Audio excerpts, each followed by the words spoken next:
തിരിച്ചുവരവ് അത് ബ്ലാസ്റ്റേഴ്സിനെ സംബന്ധിച്ച് ചന്ദ്രഗ്രഹണം സൂര്യഗ്രഹണം പോലെ എപ്പോഴെങ്കിലേ മാത്രമേ സംഭവിക്കുകയുള്ളൂ.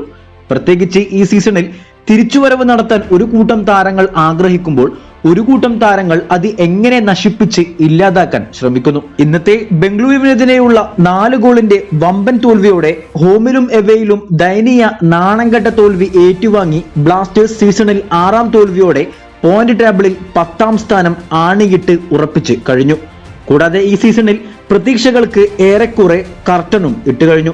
കിട്ടിയ താരങ്ങളെ കൊണ്ട് പറ്റാവുന്നതിലപ്പുറം ചെയ്യാൻ ശ്രമിച്ചിട്ടും വർക്കാകാത്തത് കൊണ്ട് തന്നെ പരിശീലകൻ മൈക്കിൾ സ്റ്റാറെ തന്റെ ബ്ലാസ്റ്റേഴ്സ് പരിശീലക സ്ഥാനം അധികം വൈകാതെ ഒഴിഞ്ഞു മാറേണ്ടി വരും. അത് അടുത്ത മോഹൻ ബഗാനെതിരെ സീസണിലെ ഏറ്റവും വലിയ തോൽവി ഏറ്റുവാങ്ങുന്നതോടെ മൈക്കിൾ ആശാന്റെ കാര്യത്തിൽ തീരുമാനമായേക്കും. കൂടെ തന്നെ നിരവധി താരങ്ങൾ ബ്ലാസ്റ്റേഴ്സിൽ നിന്നും പുറത്താകാനും സാധ്യതയുണ്ട്.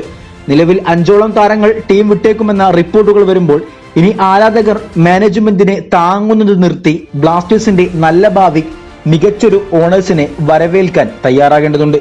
എന്നാൽ മാത്രമേ ഇനി ആരാധകർക്ക് നമുക്ക് നല്ലൊരു ഭാവി ബ്ലാസ്റ്റേഴ്സിൽ കാണാനാകൂ.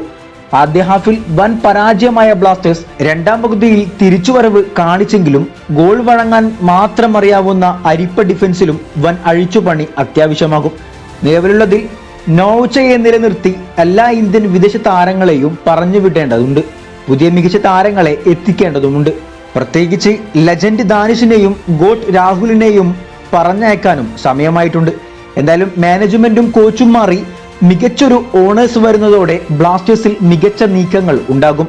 അതേ ഇനി വഴിയുള്ളൂ. വീഡിയോ അവസാനിക്കുന്നു. കൂടുതൽ കേരള ബ്ലാസ്റ്റേഴ്സ് ISL വാർത്തകളുമായി അടുത്ത വീഡിയോയിൽ കാണാം.